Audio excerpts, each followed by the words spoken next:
My wife cheated on me with her boss, then I found out she secretly transferred $200, $0 of our savings into her sister's name before filing for divorce. Now she's claiming I can't touch the house or the money, and the lawyer says it's all about who can prove the deceit. Hello everyone. Dear listeners, please share your thoughts in the comments section below. And don't forget to like, share, and subscribe. Now, let's begin the video. Using a throwaway for obvious reasons, with certain specifics modified to preserve anonymity.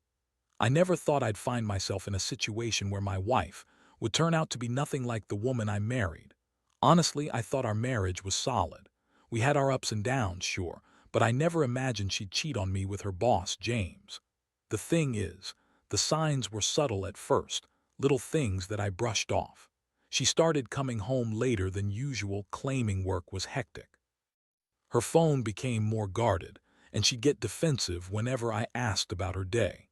But the real shock hit me one night when I accidentally saw her phone light up with a message from James, something about a dinner date that I definitely didn't approve of. It was a sinking feeling in my gut, but I didn't want to jump to conclusions. I told myself maybe I was overthinking it. Then came the strange behavior.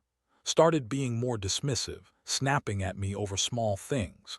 She'd leave her phone face down all the time, and her excuses about being busy or tired just didn't add up anymore. I'd catch her glancing at her phone when she thought I wasn't looking, and her tone when I asked about her whereabouts became more curt.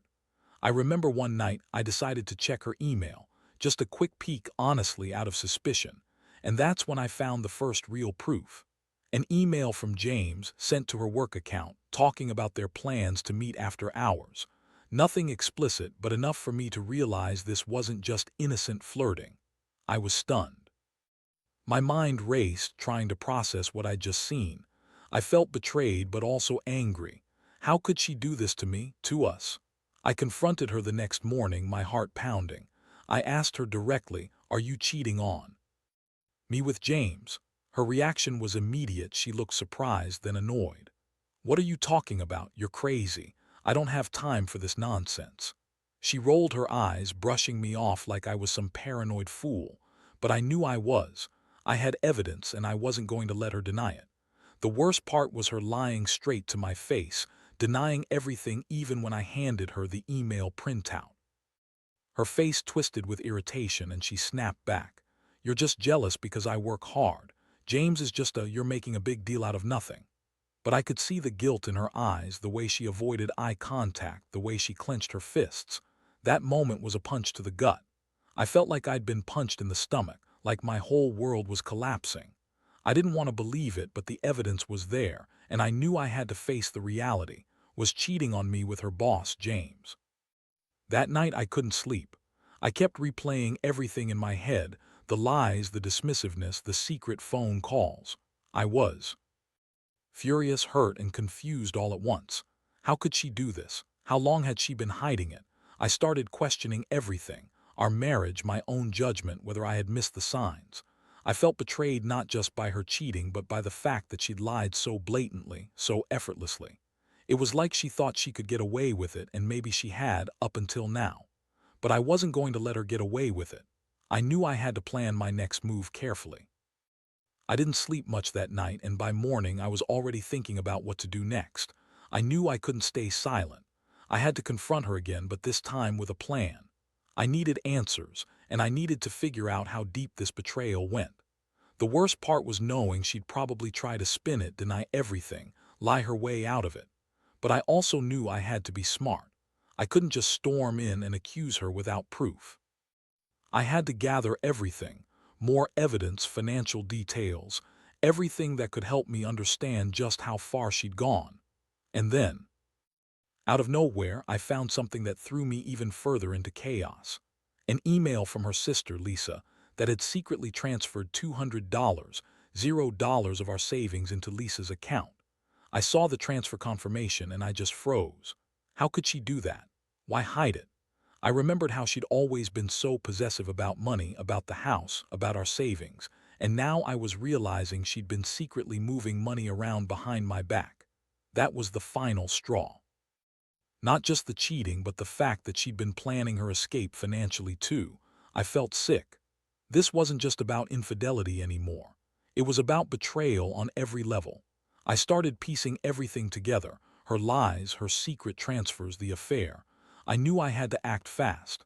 I contacted my lawyer that very day, told him everything I'd uncovered, and asked what my rights were. That's when I learned about the legal implications of her transfers and how much it all depended on who could prove what. I realized she was trying to cut me out, to leave with the house and most of our savings. I was furious, but I also felt a strange sense of clarity. I wasn't going to let her get away with this. I would fight for what's mine, for the truth, and for the justice I deserved. That's where I am now, waiting, planning, trying to stay calm while my world has been turned upside down. I don't know what's going to happen next, but I do know one thing: I'm not going down without a fight. After I got off the phone with my lawyer, I felt like I was hit with a ton of bricks. Everything was suddenly so clear, yet so complicated.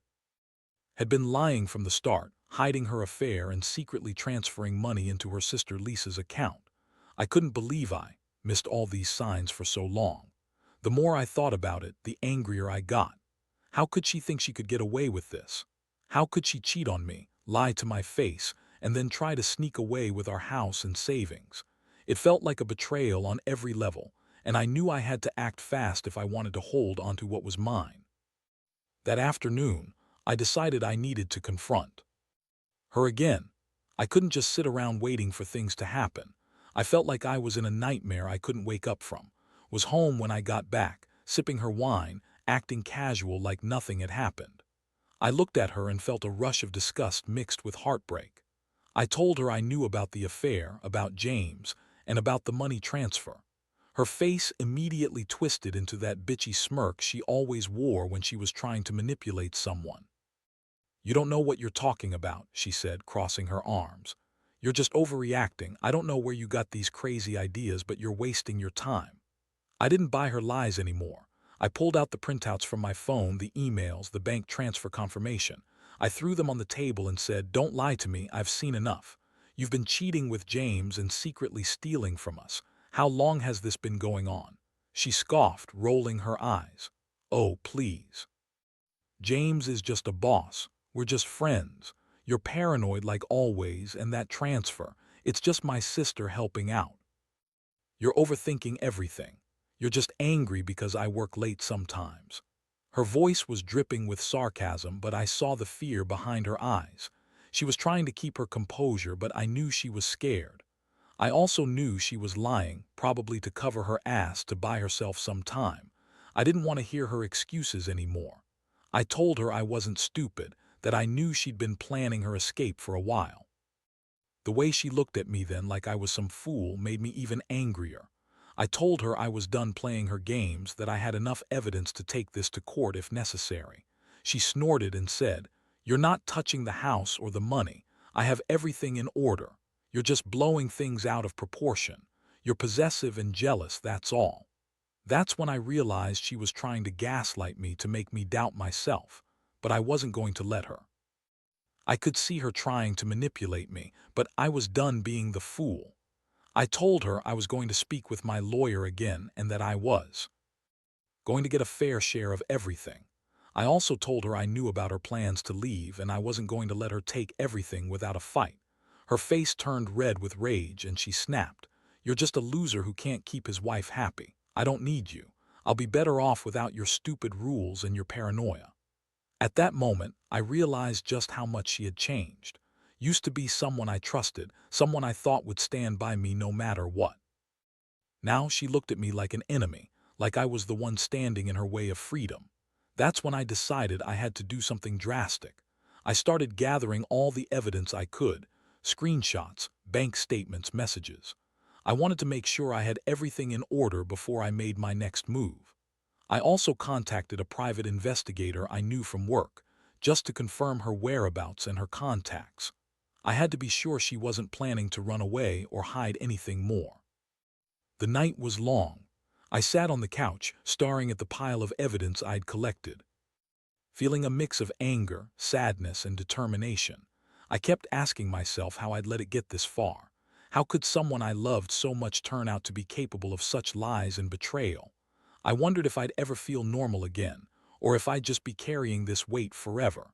The worst part was knowing she'd probably spin her own version of events, try to make me look like the bad guy, but I was ready. I wasn't going to let her manipulate me anymore. The next day, I met with my lawyer again. We went over everything in detail: the affair, the transfer, her plans to divorce. He told me that proving deceit in court could be tricky but not impossible. The key was to show she intentionally hid the money and lied about the affair. I felt a small glimmer of hope, but I also knew this was only the beginning. Now I had to prepare for the fight, for the legal battle that would determine who got what. In the meantime, I decided to keep my distance from. I couldn't stand to be near her, knowing what I now knew. Every moment I spent with her felt like a betrayal of my own feelings. I started sleeping in the guest room, packing up some of my things, trying to get my head straight. I also reached out to a few friends for support, people I trusted who told me to stay strong, to fight for what's fair. It was clear had been planning her escape for a while, and I wasn't going to let her walk away with everything intact. I had to fight for my rights and for the truth. This whole situation had changed me. I used to think marriage was about trust, about building a life together. Now I see it's more fragile than I ever imagined. I don't know what the future holds, but I do know I won't be the one left broken. I'll fight for my rights, my dignity, and whatever remains of the life I thought I had with. I just hope I come out of this stronger. The days that followed were a blur of legal consultations, gathering more evidence, and trying to keep my head clear despite the chaos. I couldn't shake the feeling that was actively trying to manipulate the situation. She started acting even more bitchy and dismissive, throwing around accusations like I was the one cheating or hiding things. It was clear she was trying to turn the tables, maybe to make me doubt myself or to make me look like the bad guy. She'd spin stories about how I was controlling, how I didn't trust her, and how she was just trying to survive the marriage. Honestly, I didn't care anymore. I knew the truth, and I had the evidence to back it up. One afternoon, she sat across from me at the kitchen table, sipping her wine, trying to act casual. I stared at her, feeling a mix of rage and disappointment. I told her I knew about the affair, the transfer, everything. She scoffed, rolled her eyes, and said, "You're just jealous. James is just a nice guy, and I was just trying to make my career. You're so insecure, it's pathetic." I couldn't believe how easily she lied, how she spun her web of bullshit. I pulled out my phone and showed her the email from James, the bank transfer, the messages she'd deleted. Her face paled for a second, then she snapped, "That's all fake. You're just trying to trap me. You're paranoid and I don't owe you any explanations." I felt my blood boil. I told her, "You've been lying to me from the start. You've been sneaking around, cheating and stealing from us. I'm done playing your game." That's when she got defensive, raising her voice. "You don't control me. I can do whatever I want. I don't care what you say. You're just a jealous loser who can't keep his wife happy." Her words stung, but I knew they were just desperate attempts to cover her tracks. I also knew that I couldn't let her manipulate me anymore. I decided I'd had enough of her lies and started making plans to get everything documented and ready for the legal fight. Meanwhile, his attitude was getting worse. She started accusing me of being insecure, claiming I was possessive and controlling just because I wanted to know the truth. She even accused me of spying on her, which was partially true, but only because I felt like I had no choice. I was trying to protect myself, my marriage, and what little dignity I had left. I kept thinking about how she'd lied to me, how she'd betrayed everything we once stood for. And I was furious that she thought she could just walk away with the house, with the money, with her career, and leave me holding the bag. One night I caught her trying to pack a bag. I walked into the bedroom and saw her stuffing some clothes into a suitcase. My stomach sank. I felt like I'd been punched again. I asked her what she was doing and she snapped back, "Just going to stay with Lisa for a while. I need space." "You're suffocating me." I told her she wasn't going anywhere until we sorted this out. I was done letting her run the show. I told her I was going to file for divorce, and she laughed, that nasty little laugh she always used when she thought she was in control. "Good luck with that," she sneered.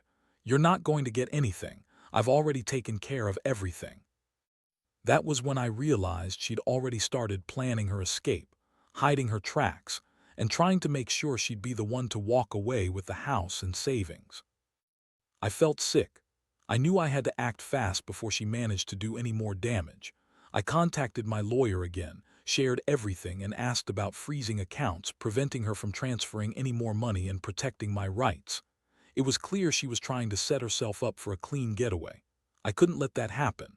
All the while, I was battling a storm of emotions: anger, betrayal, sadness. I was trying to stay strong, but inside I was falling apart.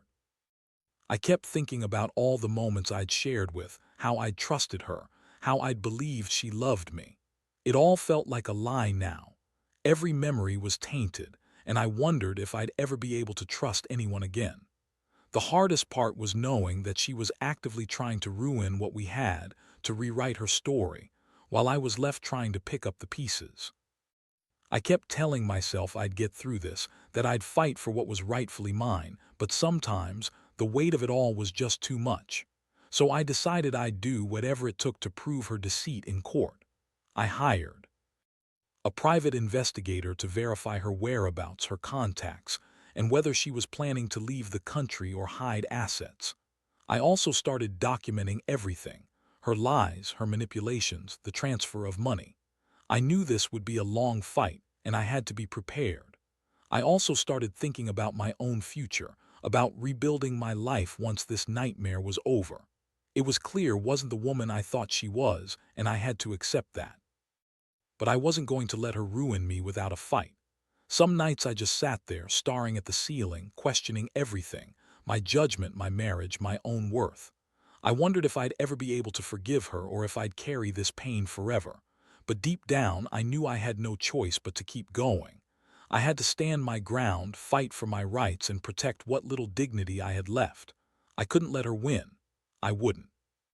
I just hoped that someday I could look back at this and know I did everything I could to come out of it stronger.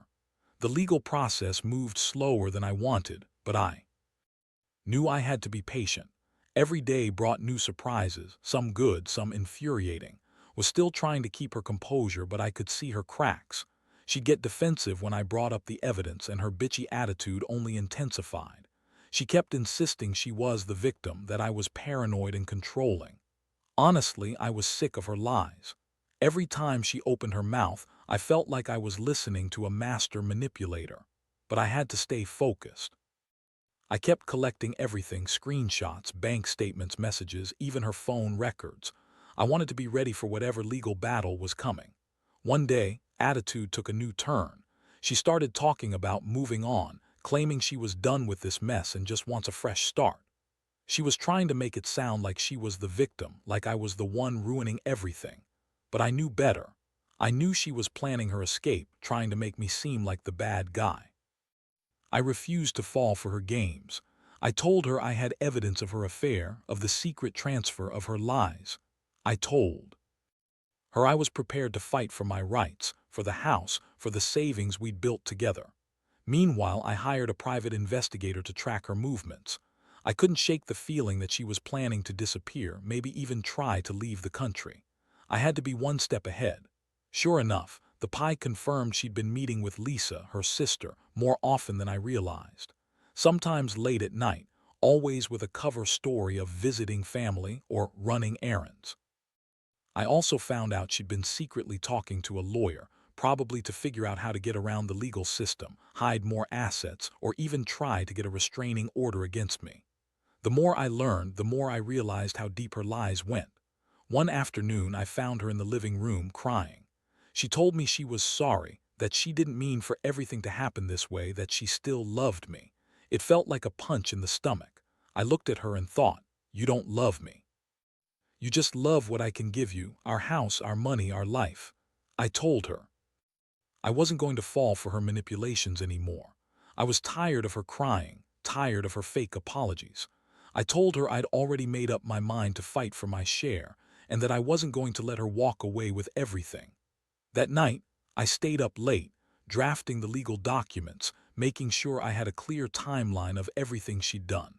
I wanted to be ready for the court hearings, to show her lies and deception in black and white. I also contacted a financial forensic expert to trace the money she'd transferred into her sister's account. I needed concrete proof that she had been actively trying to hide assets. I knew she'd try to claim she'd given the money to Lisa as a gift, but I had records of the transfer, and I planned to use them in court. Meanwhile, kept trying to manipulate me. She'd send me fake apologies, try to guilt-trip me into dropping the case, or even accuse me of being the one who was cheating or lying. Honestly, I didn't care anymore. I saw through her games. I realized she was just trying to keep control, to make me doubt myself, to avoid losing everything she'd secretly been planning. I refused to let her win. I was determined to fight this to the bitter end, no matter how much it hurt. As I prepared for the upcoming court date, I kept reflecting on everything I'd learned. I thought about how trust had been shattered, how love had been turned into betrayal. I wondered if I'd ever be able to look at her the same way again. But I also knew I had to stay strong for myself, for the truth. I had to believe that justice would prevail, that I'd get my fair share, and that someday I'd be able to move on from this nightmare. Every night now, I'd lie awake, replaying the events, trying to figure out what I could have done differently. But deep down, I knew that I'd done everything I could. All that was left was to let the law take its course and hope I'd come out of this with some sense of peace. I never thought my marriage would end like this, so full of lies, deceit, and betrayal. But I also realized that sometimes you have to fight for what's right, even when it feels like the whole world is against you. And that's exactly what I was going to do. The court date finally arrived after weeks of endless preparation. I was exhausted but determined. I knew would pull out all the stops to spin her web of lies, so I had to be ready. I had my evidence organized: email printouts, bank transfer records, her phone logs, and the reports from the private investigator. I also had my lawyer with me, who was confident that we had a solid case. Showed up looking tense, her bitchy attitude more pronounced than ever. She tried to act confident, but I could see the cracks in her facade. She knew she was cornered. The hearing started with her lawyer trying to downplay everything, claiming transfers were gifts, that her affair was just innocent work flirtation, and that I was trying to manipulate the court. But I had all the proof. I presented the email from James, the transfer confirmation, and the evidence from the investigator. My lawyer pointed out inconsistencies in her stories, her attempts to hide assets, and her blatant lies about the affair. It was a brutal session, but I felt a strange sense of relief knowing I was finally fighting back with facts. The judge listened carefully, asking questions about the transfers, the affair, and the overall situation. Kept trying to deny everything, but her tone was more defensive and less confident. I could tell she was nervous, her usual bitchy smirk replaced with a forced smile that didn't reach her eyes. The court was starting to see through her facade. My lawyer argued that had intentionally deceived me, transferred assets to hide her assets, and was attempting to manipulate the divorce process to her advantage. He emphasized that the evidence showed clear intent to cheat and defraud. Halfway through, the judge asked directly about the transfer of $200, $0 to her sister. She hesitated, then blurted out that it was just a gift to help her sister with her own financial troubles. I shook my head. I had the bank records and they proved otherwise. The judge looked at her, then at me, and said, "This transfer appears suspicious, especially given the context of the marriage and the ongoing divorce proceedings." Tried to argue, but her words sounded hollow. It was clear the court was starting to see her for what she really was, a manipulative liar who'd been sneaking around and trying to cheat her way out. When it was my turn to speak, I laid out everything. I told the court about the affair, the secret transfers, her lies, and her attempts to hide assets. I emphasized that I had been betrayed and financially manipulated. I explained how her actions had damaged the trust we once had, and how I wanted justice, not just for the money, but for the years I thought we'd built our life on honesty. The judge listened intently, taking notes, and I saw a flicker of understanding in her eyes. I knew I was making a strong case. By the end of the hearing, the judge took all the evidence into consideration. She promised to review everything thoroughly and make a fair ruling. I walked out of the courtroom feeling a mixture of exhaustion and cautious hope. Looked furious, her bitchy smirk replaced with a scowl. I knew this wasn't over, but I also knew I'd done everything I could. I had fought for the truth, for my rights, and I'd laid everything bare. That night I felt a strange sense of relief, but also a deep sadness. This whole process had taken a toll on me, emotionally, mentally, physically. I kept replaying the court proceedings in my head, wondering what the final outcome would be. I knew would try to fight back, maybe even try some last-minute tricks to save herself.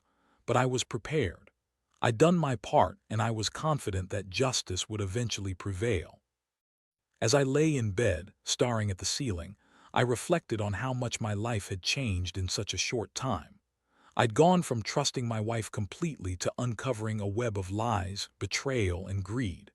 I realized that love can sometimes blind you, but the truth always finds a way to come out. I learned that you have to stand up for yourself, even when it's hard.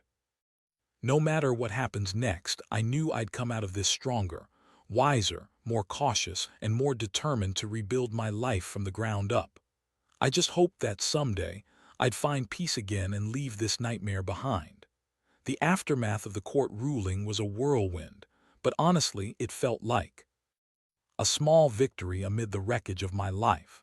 The judge ordered to return the money she transferred, and she was also ordered to pay a significant portion of the settlement for the house, which she had tried to claim as hers entirely. Seeing her face during the hearing, so furious, so defeated, gave me a strange sense of closure. She had fought tooth and nail, but in the end the truth had prevailed. Still, I knew this was only the beginning of a new chapter, one I wasn't entirely ready for but had to face nonetheless. I moved out of the house shortly after the court's decision. It was a strange feeling leaving that place, our home, once full of life and love, now tainted by all the lies and betrayal. I took only what I needed, leaving behind the memories that haunted me. The house was sold, and the money I received was enough to start fresh. I didn't want to look back anymore. I had been betrayed on every level, by her infidelity, her lies, her greed, and I realized I was better off without her.